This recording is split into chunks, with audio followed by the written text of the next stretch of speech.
حضرات السلام علیکم ورحمۃ اللہ وبرکاتہ۔ آج میں آپ کے سامنے فقط 10 اختصار کو پیش نظر رکھتے ہوئے 10 خرابیاں ہماری بتاؤں گا جو کہ ہم لوگ ووٹنگ کے سلسلے میں وہ خرابیاں کر جاتے ہیں۔ پہلی ہماری یہ خرابی ہے کہ میرے عزیز محترم بھائیو، ووٹ ایک امانت ہے اور اس امانت کو غلط آدمی کے سپرد کر دینا، یعنی کہ غلط آدمی کے حق میں دینا، یہ خیانت ہوتی ہے۔ لہٰذا امانت میں کبھی خیانت نہ کریں۔ اس لیے ووٹ ایک اچھے دیندار طبقے والے آدمی کو یا اسی طرح ایک قابل آدمی کو ووٹ دیں۔ اور دوسرے نمبر پر ووٹ ایک شہادت ہے، اور شہادت جو ہوتی ہے وہ سچے آدمی کے حق میں دی جاتی ہے، نہ کہ برے آدمی اور جھوٹے آدمی کے حق میں دی جاتی ہے۔ اور تیسرے نمبر پر ووٹ ایک سفارش ہے، اور سفارش سچے آدمی کے حق میں دیں، اور اسی طرح برے آدمی کے حق میں سفارش نہیں دینی چاہیے۔ اور چوتھے نمبر پر اپنے ووٹ کو پیسوں کے لالچ میں بیچ دینا، یہ ایک زیادتی والی بات ہے اور ایک رشوت ہے کہ ہم چند ٹکے لے کر اپنا ووٹ یعنی کہ اپنا ضمیر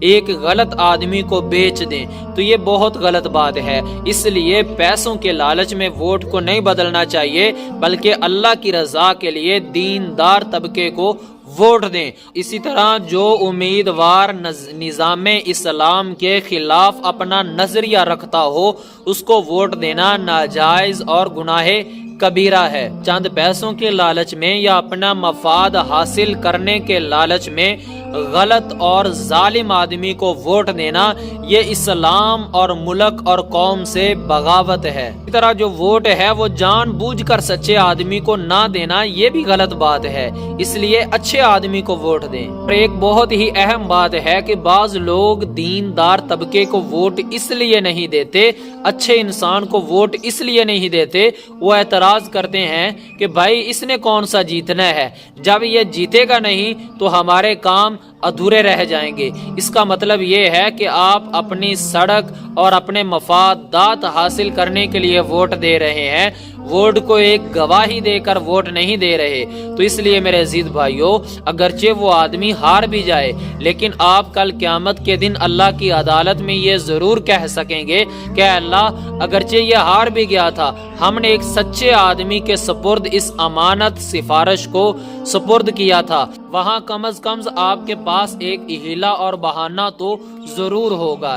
اس لیے کام تو ہوتے رہیں گے، اگر اس بار نہ وہ آپ کا کام ہوا، مفاد حاصل نہ ہوا، آئندہ دفعہ ہو جائے گا، لیکن ایک اچھے آدمی کا ساتھ دیں۔ بعض لوگ یہ کہتے ہیں کہ ہم اس لیے ان کو ووٹ دے رہے ہیں کہ ہمارا بڑا ان لوگوں کو ووٹ دے رہا ہے، یا ہمارا سردار یا ہمارے گاؤں کا نمبردار یا ہماری برادری اس کو ووٹ دے رہی ہے، لہٰذا ہماری مجبوری ہے، ہم لوگ بھی اسے ووٹ دے دیں گے۔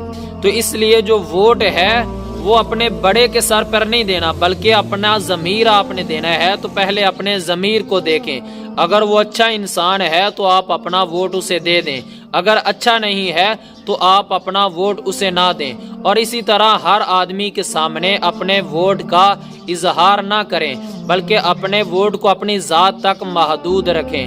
اگر آپ ظاہر کریں گے تو کئی جگہ پر آپ کا آپس کے اندر جو تعلقات ہیں وہ خراب ہونے کا بھی اندیشہ ہو سکتا ہے۔ اور بعض لوگ ووٹ دینے سے پہلے کہتے ہیں کہ بھئی فلاں جیتے گا اس کو ہم ووٹ ڈالیں گے، فلاں نے ہار جانا ہے اس کو ہم نے ووٹ دے کر اپنا ووٹ ضائع کرنا ہے، یہ غلط بات ہے۔ ہاں، آپ یہ سوچیں کہ فلاں کو ہم ووٹ دے رہے ہیں، وہ ایک اچھا انسان ہے، اس لیے ہمارا ووٹ اچھی جگہ پہ چلا گیا ہے۔ فلاں اگر جیت بھی جائے گا لیکن وہ ظالم انسان ہے، ظالم کی ہم لوگ طرفداری نہیں کریں گے، ہم اسی کو ووٹ دیں گے جو عوام کے لیے اچھا ہو، اسلامی قوانین لانے کی بات کرے تو آپ اس کو ووٹ دیں۔ تو یہ چند ایک باتیں تھی، اس کے علاوہ بہت سی خرابیاں ہمارے اندر پائی جاتی ہیں، یہ اختصار کو مد نظر رکھتے ہوئے چند ایک باتیں بیان کی گئی ہیں۔ اللہ پاک ہمیں عمل کی توفیق عطا فرمائے۔